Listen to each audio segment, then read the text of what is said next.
Well, happy holidays to everybody. This is a great day for the Air Force and a great day for the space program. This will be a single topic press conference. This will be the announcement of the contract award for the Evolved Expendable Launch Vehicle. Secretary of the Air Force, Dr. Sheila E. Widnall, will begin, and then we'll have another couple of presentations. She will make the actual announcement. Dr. Widnall.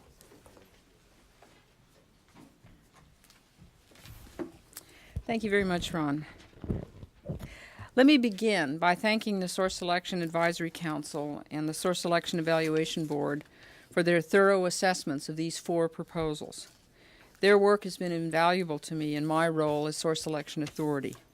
Their counsel has been especially important given the competitive environment of the program and the outstanding work done by all 4 competitors. I stand before you today about to take the next significant step towards low-cost, reliable access to space for the nation, not just for the Department of Defense and not just for the Air Force. America needs this program for economic and commercial reasons as well as for defense. The EELV is not just a DoD system, it's a national launch system, which will be able to compete and win in the world commercial market. So this program is not just at the heart of our future military capability, it's also of great interest to the Department of Transportation, the Department of Commerce, and NASA. And I'm very pleased to have Frank Weber from the Department of Transportation and General Daly from NASA here with us today. Welcome to you both. In 1994, Congress tasked the Department of Defense to chart a course to fix space launch deficiencies and reduce the rising cost of space launch services. In response, the Air Force led a team comprised of the nation's 4 space sectors, defense, intelligence, civil, and commercial, in the Space Launch Modernization Study. That study culminated in the President signing the National Space Transportation Policy. Dr. Perry's implementation plan identified the Evolved Expendable Launch Vehicle, or EELV, as the DoD solution to reducing launch costs and providing assured access to space.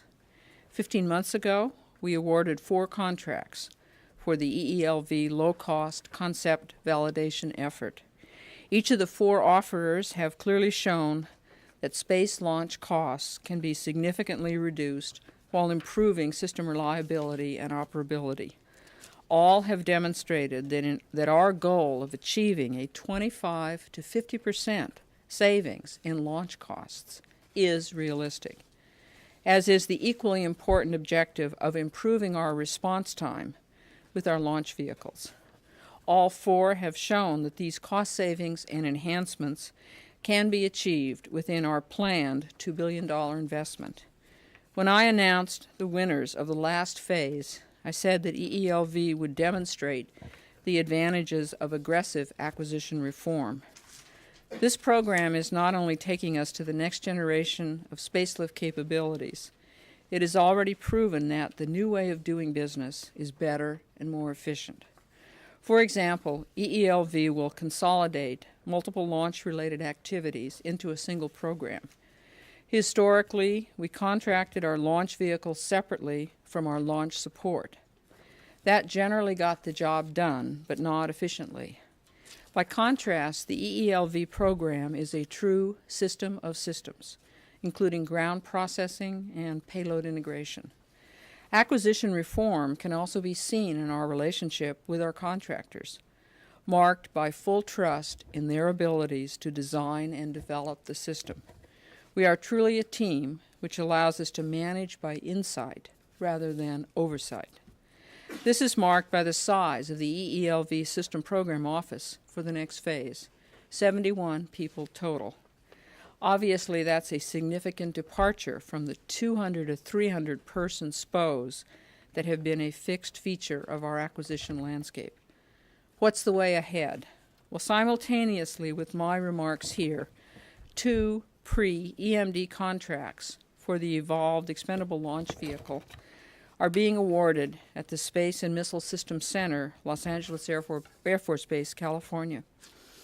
During the next phase, the 2 contractors selected will further refine their cost estimates, mature system product designs, verify producibility and manufacturing processes, and verify affordability improvements. In mid-98, at the conclusion of the pre-EMD phase, we will select a single contractor to satisfy our launch requirements well into the next century. I am pleased to announce the two companies who will move into the pre-EMD phase. Both contractors will receive a $60 million firm fixed-price contract for a period of 17 months. The selected companies are Lockheed Martin Corporation and McDonnell Douglas Corporation.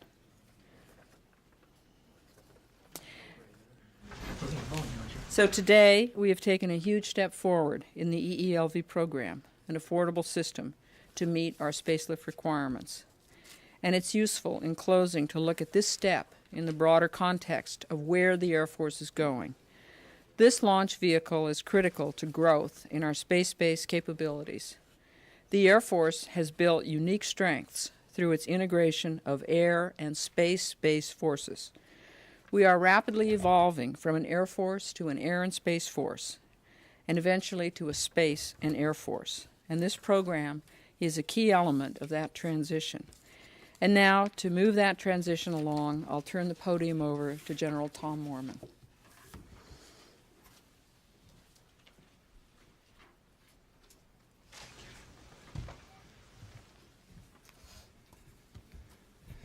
Thank you, Madam Secretary, and I'm grateful to the Secretary for ceding some time to me to talk about a topic which is very important to the Air Force, very important to the national security space community, and very important to me personally. I represent the uniformed service today, and what the Secretary didn't mention, but the Air Force is the stewards of the National Security Space Program, and is the executive agent for space launch. And so this is a very big day to us. I guess I also represent corporate memory on this journey to achieve this new generation of launch vehicles. And if you'll bear with me, I'd like to talk a little bit about that to put this into context.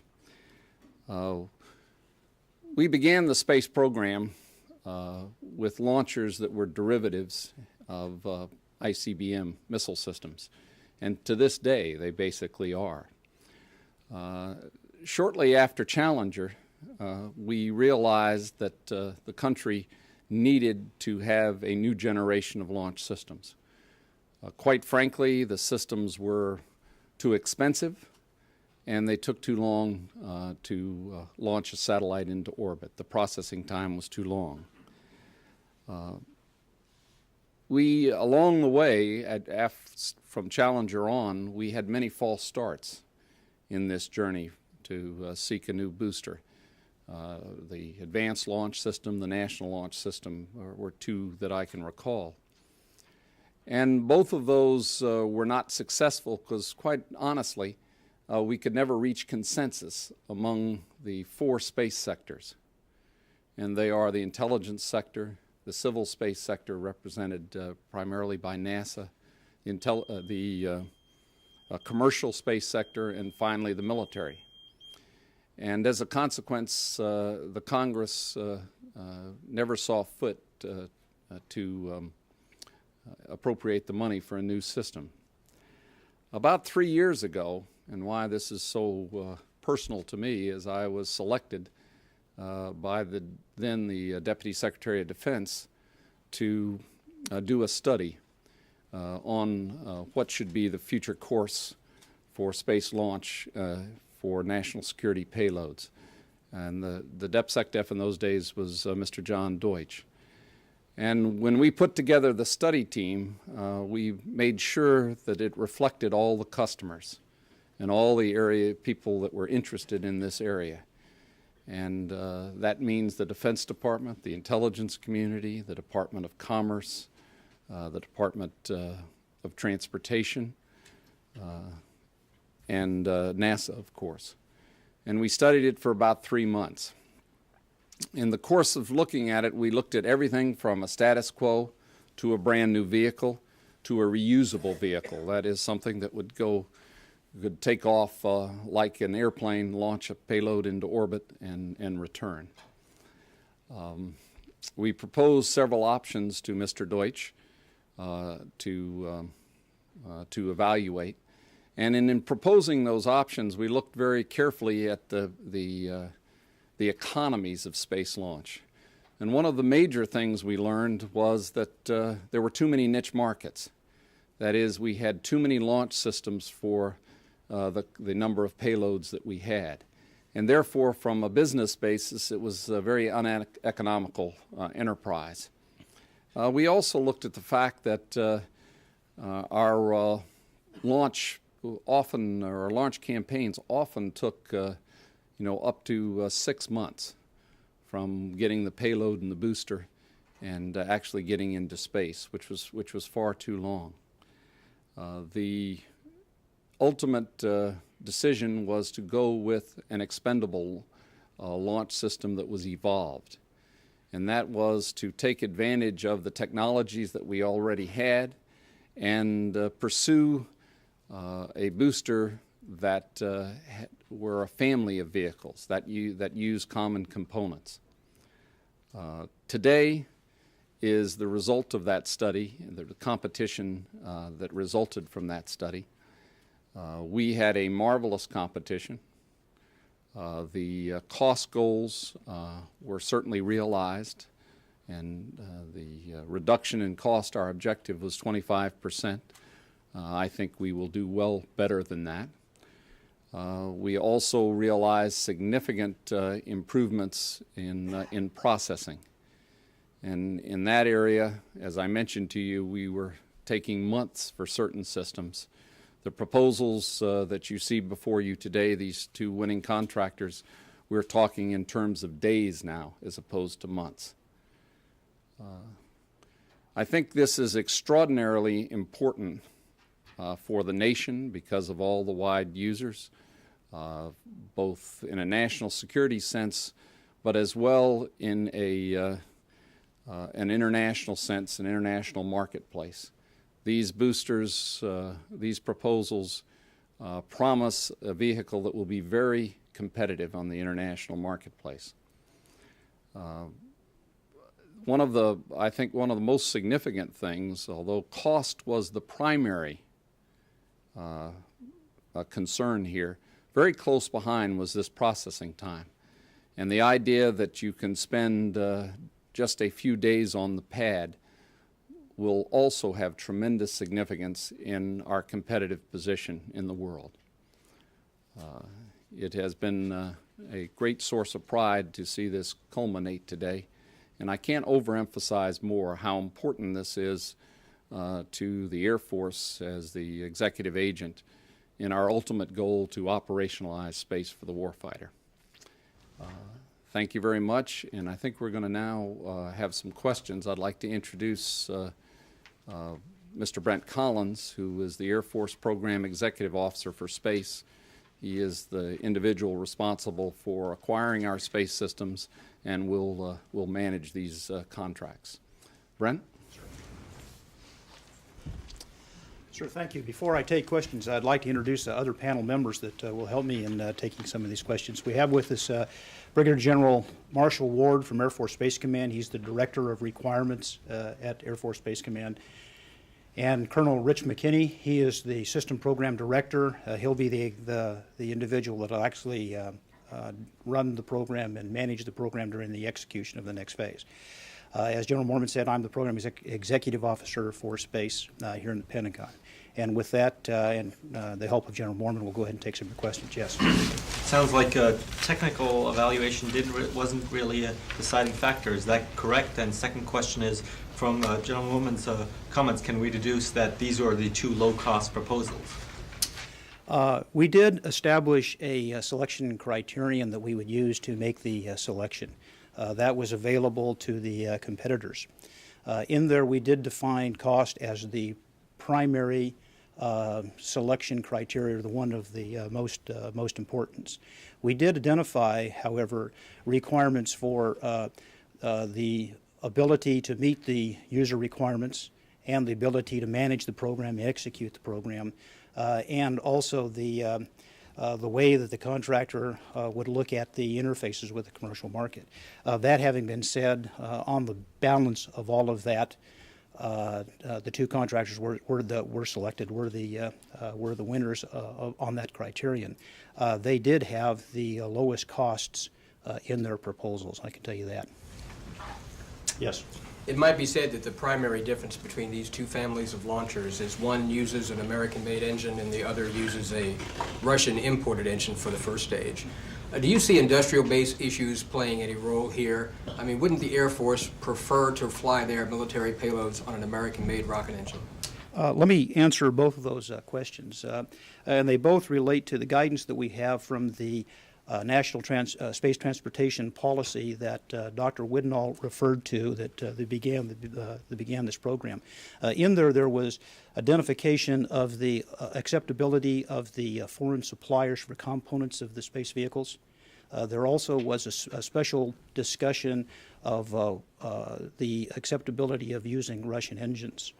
So we were guided from that, and the requirement was in that space transportation policy that within 4 years at the beginning of the engineering, manufacturing, development phase in mid-1998, we would be able to produce domestically Russian engines that were designed in Russia. And so the proposal and the effort proposed by Lockheed Martin will have to comply with those requirements, so that on the one hand, the design will be transferred to the United States and it will be domestically produced for national security operations in the United States. Yes. Yes, I have a pair of questions. The first is that can you tell us that right now that the announcement about the possible merger between McDonnell Douglas and Boeing had absolutely no impact on this decision? Number one, and I also have a follow-up. Yes, the answer is definitely it had no impact whatsoever, absolutely categorically. Second question is, there were some reports that there was a little bit of a dispute over the cost estimates on these rockets, and some people were questioning whether you could actually pull this program off for $2 billion. Could you tell me how that all got resolved? Well, we have a very deliberative process in the department on how we go towards the evaluation throughout the department and the approval of entering into phases in the program. Generally, we always will treat the cost of a program as one of the issues that we discuss to make sure that it is a cost-effective, affordable program to the Department of Defense. As we were going through that process, we did review and discuss with the Defense Acquisition Executive the estimated cost for the programs. Generally, the statutory requirement is before you go into EMD, you need to have an independent cost estimate provided by the Department of Defense Cost Analysis Improvement Group, the CAG. The CAG did participate in this evaluation, as did the Air Force Cost Analysis Agency, so that we had a program office estimate, an Air Force CAG estimate in cooperation, and then the CAG also participated in that. We had some very thorough, I believe, discussions about the cost estimates that would be expected in this program, and those were presented to Dr. Kaminsky, had a thorough review of that, and on the basis of that review, we decided to go forward with the program. But he also said that you never resolved the issue, and the issue would have to be resolved during pre-EMD. And how do you propose to do that? I'm sorry, I didn't say that. I did not bring to closure discussions on the cost. There is a criterion that we define for entering into the engineering, manufacturing, development phase in the mid-98 time period. There is a criteria for us to go back and review the expected cost savings of the program and make that presentation again to the Defense Acquisition Executive prior to entry into EMD. At that time, again, there would be a review of the cost estimates of the program and the expected savings for a final decision on the continuation of the program. And what's the link between the cost and the mission module? That's not quite clear to me. Okay, the national mission model is the numbers of launches that are projected for each year. So we make the cost estimates of the savings on the basis of that number of launches. It's on the order of 10 launches a year. That is for both the DoD National Security payloads and the payloads that we would have for the for NASA, those that would be launched by the for the civil sector. On the basis of that launch manifest, then we make the cost estimates of the savings to the department, and that's the connection between the life cycle cost estimates and the national mission model. Yes. Just a couple of schedule questions. After this pre-EMD phase, the final down selection is made. When can we, expect to see one of these two rockets actually operational? Rich, do you want to come up and answer that? This is, again, Colonel Rich McKinney. Marshall, why don't you come up and Okay. Jack, you're going to decline. Okay, that's that. If you have any NASA questions, that's Jack Daly. The first test flight will be in 2001, and the first operational flight is scheduled to be in 2002. That's for the medium, and the heavy is 03. And the heavy test vehicle will be a test flight in 2003. How do you define IOC? I'll let General Ward describe that, but that's an operational determination. You said first flight test 203 for the heavy one. Right. Is it also a year later for first It operation? depends on how the national mission model, but it'll be several years later, right? And when will we be able to watch on TV this rocket actually going up into space, as NASA broadcasts its live presentations? Well, the first test launch will be in 2001, and I'll leave that to the media to cover the event. So just a quick follow-up to that is, given that decreasing the cost of launches is one of the primary objectives of this program, and also the need, obviously, for a new system, is there any concern that between now and then there could be problems, or is the current fleet, if you will, adequate to meet all of our national needs for the next few years until 2002? I think we buy boosters based upon program need against a mission model that was brought up, and we have now an adequate number of boosters to handle that demand. And this, of course, EELV is factored into now our long-term plan. Yes. Yes, have you all determined yet how many more Titan IVs you're going to need before this program kicks in? Yes, we have made a determination on the way we will transition between the current launch vehicles that General Moorman discussed, and then picking all those payloads up in the future with the Evolved Expendable Launch Vehicle. But I mean, how many? You've got the contract is 41 Titan rockets. Yeah. Are you going to have to buy more Titan IV rockets before EELV kicks in, and if so, how many? We're going through an evaluation of that right now. My expectation is we won't need to buy any more beyond the 41st vehicle. Yes, in the back. Two questions. First of all, can you tell me what year the Russian engine was designed? And then second, can you tell me what the cost per pound to payload is on the EELV, the baseline that you set? Rich, do you want to answer that? Well, the Russian engine is a derivative of the RD-170, which is used on the Zenit launch vehicle. The RD-170 is a derivative of that and flies on the Zenit. When was the RD-170 designed? I don't know the exact date when it was designed. I think I don't know. Was it designed in the 70s or 60s? I'd say late 60s, early 70s, but I would ask you to go talk to Lockheed Martin, and they can give you the exact details on that. Why did the Air Force use a 1960s era engine? The RD-180 is a derivative of the RD-170. The RD-180 is being designed today, but it's using basically the same technologies and so forth, because we're evolving and not developing new technologies. I'm sorry, and then the cost to pay... The cost per payload I'd rather not get into because we're still in a competitive mode. We still have two contractors, and the cost per pound is obviously directly tied to the affordability issue, so I'd rather not get into that right now. Thank you. Yes. Is the test launch in 2001 going to be a small, medium, or heavy version of the vehicle? The current plan is to do a medium launch vehicle. It'll be a space test program, an experimental satellite. Is that a Delta-class rocket or an Atlas-class rocket? It's a medium-class rocket. Yeah, but which... we don't, we're still determining exactly what payload's going to fly yet, so I really can't tell you right now.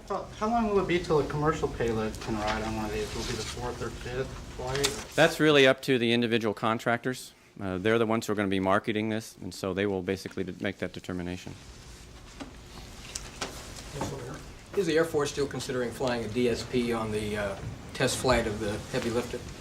Yes, that is definitely an option that we're considering. When will you finalize that? I would expect us to make that decision early in the calendar year of '97. Will you need a new launch pad for this? Rich? Again, each of the contractors have proposed a different approach. And so I'll just ask you to talk to each individual contractors, and they'll tell you what they can about which launch pads they're going to use. But again, this is an evolved system. Yeah.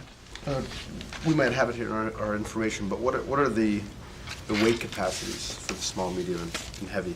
How many pounds? What we have done is we are launching the National Mission Model, so the current payload. So it's very comparable to what we currently launch on existing vehicles.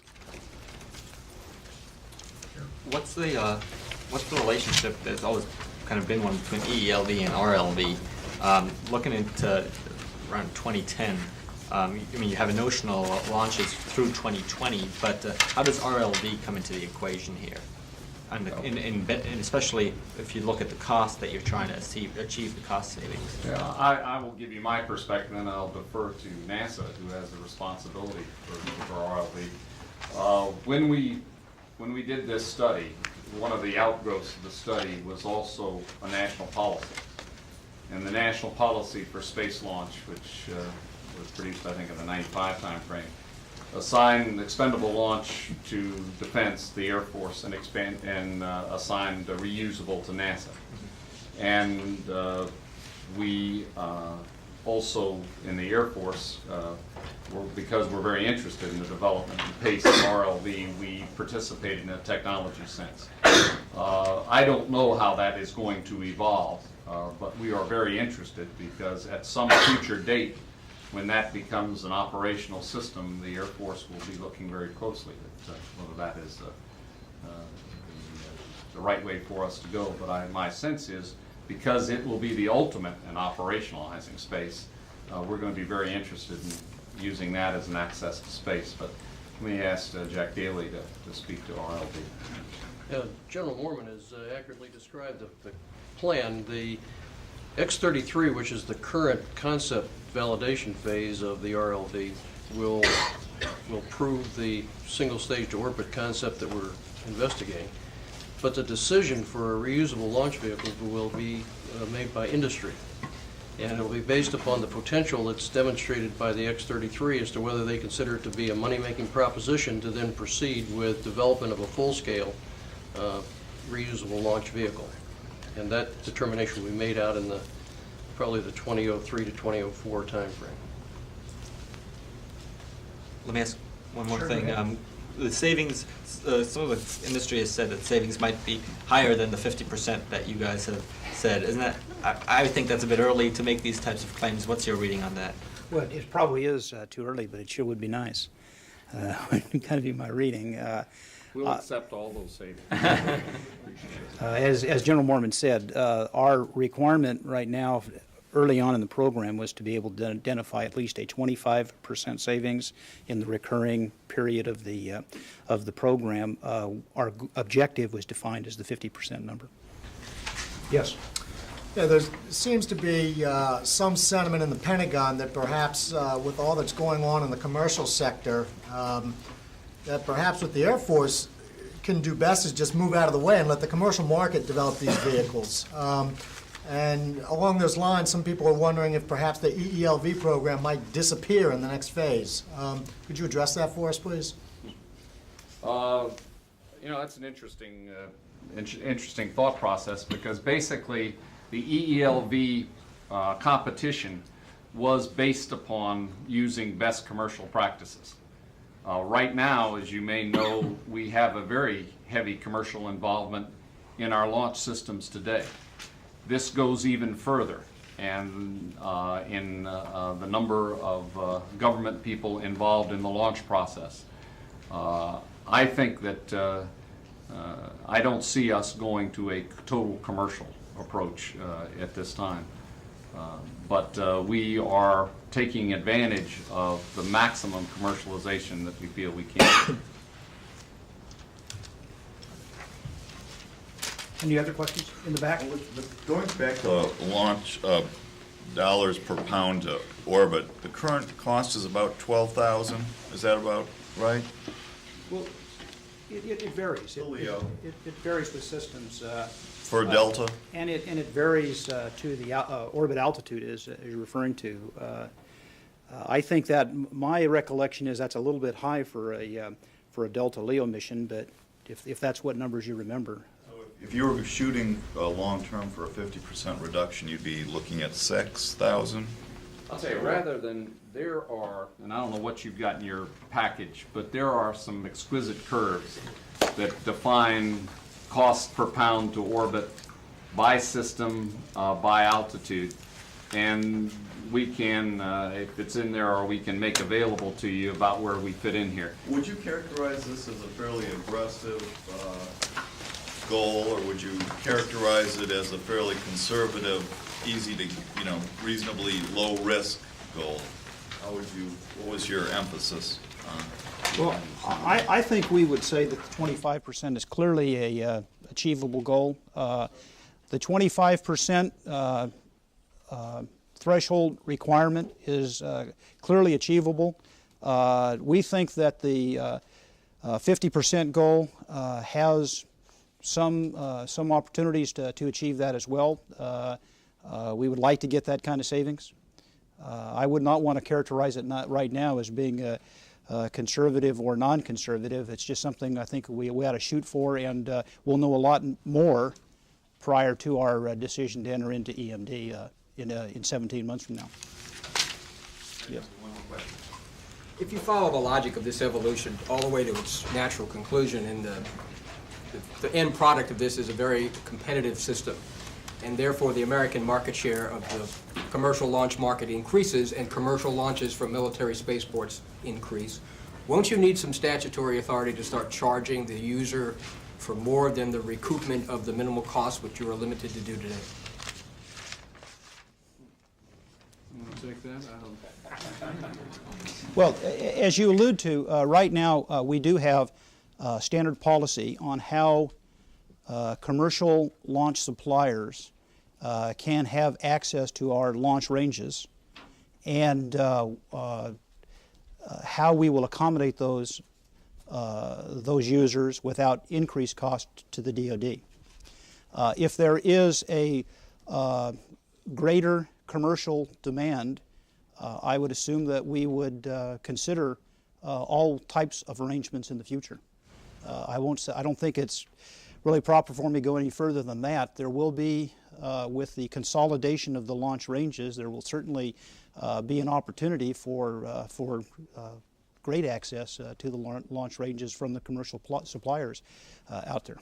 I guess I wouldn't rule it out, but it's probably something we haven't thought an awful lot about, because what you have described is how this system evolves, and then the play in commercial spaceports and commercial launches with this vehicle, and I'm not sure we have thought that out in any depth. But we're really working more the here and now for national security payloads that we know will be very competitive in the commercial marketplace. Thank you very much.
Good afternoon. I expected you to all be dressed like lumberjacks today, given the weather, but I'm glad to see you're in normal clothes. I'd like to start out by welcoming a group of 6 visitors from Germany who are here to study U.S. security issues. They're journalists, some state legislators, and a scholar who are here as part of a USIA international program. Welcome to our briefing. Second, I would like to take a minute to talk about one important member of my staff and a friend, Mark Brzezowski, who, as you probably know, is leaving as Director of Plans to go to the Training and Doctrine Command at Fort Monroe. This is his last week here, and the last briefing in which he supported me. He has been a terrific help since June of 1994 when he took over the plan shop. Many of you know that he was in Bosnia, in Tuzla, with Task Force Eagle for 4 months. He followed shortly after Rick Scott and Bob Gaylord left. He's been a terrific help to me, and I hope to you too. He's done a lot of the work on providing information about deployments, about exercises, about operations of various sorts. It's, I guess, in keeping with the jointness of the Pentagon today that Mark Brzezowski, an artilleryman, I believe, is that right? Yes, sir. Is an avid sailor. And so in going to Virginia, he'll be able to keep his boat close to his house. So I think it's appropriate for us to wish him fair winds and following seas at TRADOC.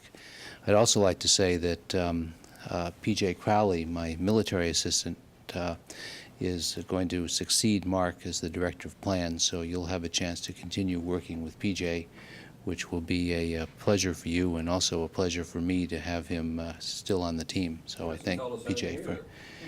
Well, maybe you don't ask the right questions. And finally, in the announcement category, on Tuesday, January 14th, the Joint Chiefs of Staff, led by the Chairman, General Shalikashvili, will host an Armed Forces Review and Award ceremony for Secretary Perry in honor of his retirement as Secretary of Defense, and that will be at 10 a.m. at Fort Myer. Before taking your questions, I just want to make a couple of remarks about the stabilization force in Bosnia, because we haven't had a chance to talk about that since the force took over in Bosnia on December 20th. Just want to bring you up to date on some of the numbers and accomplishments of the stabilization force. As you know, that force will eventually be 8,500 people. There are currently about 8,900 people in Bosnia, according to the Joint Chiefs. That's because there are 2 engineering battalions there helping to knock down base camps that were used by I-4, the implementation force. The I-4 operated out of 38 base camps, and S-4, the stabilization force, will operate out of 9 base camps in NMD North. So they are well underway. They're carrying out basically the same activities that I-4 carried out, that is patrolling the zone of separation, conducting searches of weapons storage sites, inspections, etc. They've conducted 120 inspections since December 20th, so they've been very active. They're manning checkpoints and performing all of the liaison visits and activities that I-4 performed. Our forces in Bosnia, of course, are part of a 32-nation coalition continuing to provide security and stability in Bosnia as work on civil reconstruction and other rebuilding continues. So our force is 27% of the total S-4 force of 31,000. And since there's some German visitors here, I should point out that for the first time now, German troops are participating in S-4. They've made a commitment of 3,500 troops who will work in the French sector, and I believe those troops have already started to move into the French sector in Bosnia. So with that introduction, I'll take your questions. Charlie. Ken, how do you address the continued charges, allegations, whatever, from Senators Rockefeller and Specter that there might be a cover-up, despite the fact that the White House Commission said the committee found no evidence of a cover-up on Gulf War oils? Well, that's how I address them. I think the charges are wrong. And an independent committee has found them to be wrong. Dr. Lashoff, the chairman of the Presidential Advisory Committee, has said there's no cover-up, and there has been no cover-up. How about the logs that General Schwarzkopf kept? Allegedly, he had a senior officer keep logs for him and has not turned them over. General Schwarzkopf called us at the end of December, called Dr. White's office, and said that he would make his logs available to our investigators, and we plan to go down and read those logs. He does not want to turn them over lock, stock, and barrel because they contain some very detailed accounts of meetings that he had with foreign leaders while he was the commander of the Desert Storm forces. But we will review those logs. Now, I should point out to you that General Schwarzkopf has said that he does not believe that troops were exposed to chemicals during Desert Storm, to chemical weapons. He's given interviews both on NBC, for whom he works, and to the New York Times and other newspapers, stating that I personally know of no incident in which there was any chemical uncovered. You can go back and check the record on that, but he's been quite direct in his comments about Desert Storm. Ken, why did these logs remain in his possession? Wouldn't they be U.S. government property? He actually has received a legal opinion that he could keep these logs, and he used them in preparing his book. And as I said, he's prepared to open these logs to our investigators down there. I think this is a wild goose chase, frankly, on your part and also on the parts of Senator Rockefeller and Senator Specter.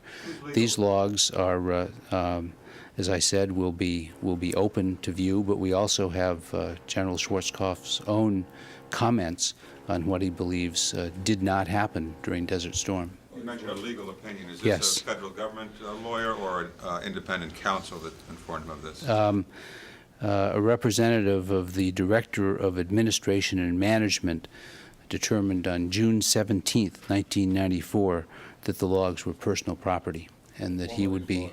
Are they written logs? Or Yeah, they were logs, they were notes, basically, a journal taken by his executive officer during Desert Storm. And he has already provided redacted copies. I assume, I have not seen them, but I assume they were redacted by taking out references to what he considered to be sensitive conversations he had with foreign leaders during the war. He has provided redacted copies to CENTCOM, and he did that in 1994. Is there any indication that these logs have anything about chemical weapons? Well, I have not seen the logs, and I don't think it would be appropriate for me to comment on something that I haven't seen or even been briefed on. All I do have is General Schwarzkopf's own comments about what he felt happened during the war vis-a-vis chemical weapons, which has been the primary focus of congressional and I would say press concern over the last couple of months. It was a wild goose chase for us to pursue it then, if you haven't seen them. How can you make that determination? Because of what General Schwarzkopf himself has said about what happened in the Gulf. Can one assume that these CENTCOM redacted logs, which are in the possession of CENTCOM, have been reviewed by Defense Department investigators? Certainly to the extent that CENTCOM has provided information to Mr. Rosker's team and to others investigating the Gulf War, their comments would be based on what they got from General Schwarzkopf and from others as well. But I don't know whether they've been whether the redacted versions have been reviewed by our investigators. Would those logs be made public? I can't answer that question now, but I think eventually we will try to make as much as we can public, because that actually has been our strategy, certainly since June. We have aggressively made public a whole series of documents, which I think, again, torpedoes the theory that there's a cover-up going on here. Redacted copies have been in CENTCOM's possession since when, did you say? I said since 1994, December. Are these logs considered classified, or does General Schwarzkopf have the capability of classification? Well, that's an interesting question. I don't know whether these logs were classified at the time. But as I said, they've been ruled personal property over which he has control now. Couldn't these... Yes, Tammy. Since these logs, since a redacted version was already provided to CENTCOM, what prompted General Schwarzkopf to offer these up? Was there information? Well, that's easy. That's easy. On December 23rd, the Army, which, as you know, is investigating what happened to, is the executive agent to find out what happened to logs kept during the Gulf War, made a broad request to all Gulf War veterans who might have maintained logs for access to those logs in order to help the Army reconstruct what went on. In response to that, I believe, because it was exactly at that time, General Schwarzkopf called Deputy Secretary White's office and volunteered to allow investigators to come down and look at his logs. When he made the offer, did anyone ask him if he had valuable information about Camisea in the logs? Or? I'm not sure that question was asked, because I assume that people knew that they would see the logs, that the logs would be reviewed soon enough, and those questions would be answered. Ken, do I understand you correctly to say that Central Command has had the redacted logs in their possession since 1994? Yeah, that's exactly what I said. And they didn't know there was an investigation underway, that information was being sought, that they wouldn't have turned them over automatically? I did not say that. I said I don't know. I do not know what they did with those logs. To the extent that CENTCOM has provided information to the investigators, I assume that that information was informed by these logs. Jack? Wouldn't this solve the problem of the missing logs? Because now that you have a... Not necessarily. As Mr. Rosker said earlier this week, we're going to give you a rather complete briefing on the logs soon. And he pointed out that we probably will not be able to account for all of the logs. I think, though, that these questions seem to suggest that you have sort of missed a major event that happened this week. And that major event was the release of the Presidential Advisory Committee's report. That report did not find that it was likely that low-level exposure to chemicals was the cause of what we call Gulf War illnesses. It pointed to a variety of, it reviewed a whole variety of factors, as you know, but did not conclude that chemical exposure was a likely cause of Gulf War illness. Now, all of the concern about Camisea, understandably, deals with chemicals and low-level chemical exposure. As the Presidential Advisory Committee report made clear, there are a number of possible causes of what we call Gulf War illness. All of those are being investigated now. Some of the research reports that came out yesterday and will be in the Journal of the American Medical Association reviewed some of the other possible causes. Pesticides, for instance, oil fires, depleted uranium, etc. Those weren't reviewed by those medical reports, but they were reviewed by the Presidential Advisory Committee. So I think it's important to think broadly, as our researchers are, about possible causes of Gulf War illness, not to limit thinking only to one possible cause. Can you, I mean, we're asking these questions because members of Congress are asking these questions. Sure. And this morning, when the question about these EXO logs General Schwarzkopf was asked of Dr. Lashoff, the head of the Presidential Advisory Committee. She said that she had no knowledge at all of these logs. So how is it that the independent panel that was to review all of the available evidence has no knowledge of these? I can't answer that question. All I can tell you is that these logs were ruled to be the personal property of General Schwarzkopf. General Schwarzkopf has said in late December that he will make these logs available to our investigators, and we plan to send investigators down there to read these logs. I don't believe that's happened yet. I don't know when it will happen. When did the Persian Gulf investigation team become aware of the existence of that log, and why has it taken so long for the Pentagon to seek access to them? Well, first of all, as I said, the Army issued a general invitation in late December asking for people to come forward with personal logs or any sort of logs that they might have in their control. And I assume that more people than General Schwarzkopf are beginning to do that. We're doing that because we want the fullest possible picture of what happened. It will take us a while to go through those logs and to collate them in a way that presents a full picture of what happened. I can't answer your question about the PGIT. All I can tell you is we know about the logs now, and we're going to look at the logs. So they weren't aware of the existence of the log before then? I don't believe that they were aware of these specific logs, no. And does the... But that's because these logs weren't in an official repository. Now, we're dealing with, and Bernie Rosser got into this some on Tuesday, we're dealing with millions and millions of pages, or pages largely kept on computer disks and tapes of documents. And we've been going through these documents as systematically as possible.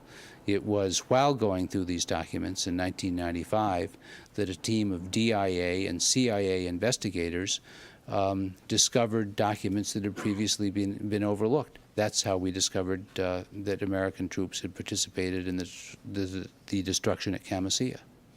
Does the Pentagon accept that legal opinion of that General Schwarzkopf has, that these are personal logs, or does the Pentagon challenge that? We have no reason to challenge it. We have no reason to believe that there's anything incriminating in these logs. We have no reason to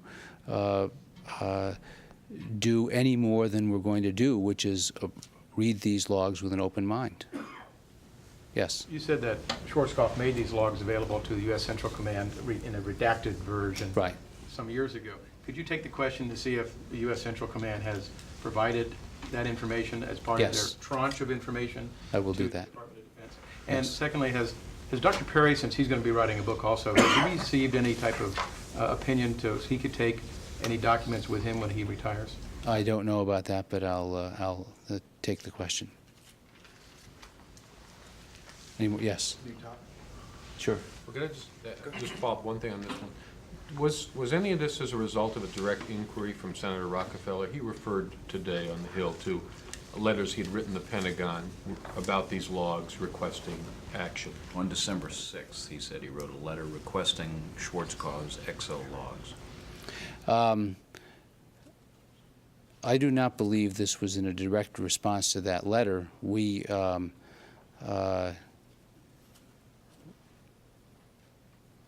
I will try to get a copy of our response to that letter. This occurred, I believe, in response to the general offer that the Army made, or invitation that the Army made to Gulf War veterans to produce information. What was that general invitation? Yes, it was the 23rd of December. Given that these missing logs have been one of the most well-publicized hot-button issues of this whole affair for many months now, does it strike anyone here as being odd that the general hasn't provided these logs to the Pentagon in an unredacted and complete form until now?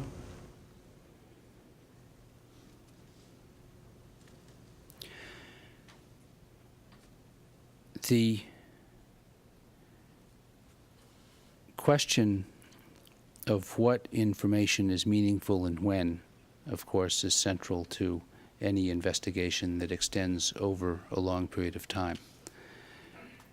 One of the issues going back to 1991 and the initial UNSCOM report, or the report on the UNSCOM findings about Camisea, was the context in which information comes up. General Schwarzkopf has said that he doesn't believe that there was chemical exposure in the Gulf. He's been quoted as saying that. I have to assume that his logs don't include evidence of chemical exposure in the Gulf, or he wouldn't have said what he's said publicly many times.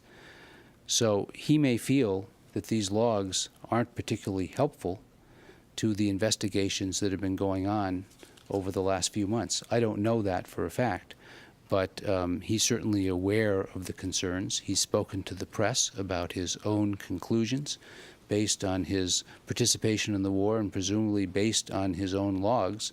He used the logs to write a book.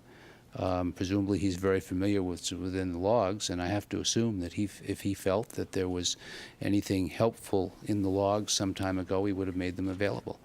That the Pentagon will receive them in an unredacted form? The Pentagon will review them in an unredacted form. I think that's clear. But as I pointed out, the redactions deal primarily with sensitive conversations he had with foreign leaders in his capacity as the commander of the coalition forces during Desert Storm. But as you know, redactions also lead to further suspicions. I'm aware that there are plenty of suspicions in this business, yes. What restrictions has the general put on the review of these documents? I'm not aware that he's put any restrictions on them. So, I mean... He has invited somebody to come down to Tampa where he lives to look at these logs.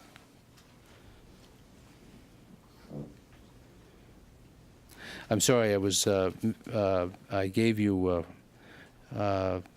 inaccurate information in one respect here.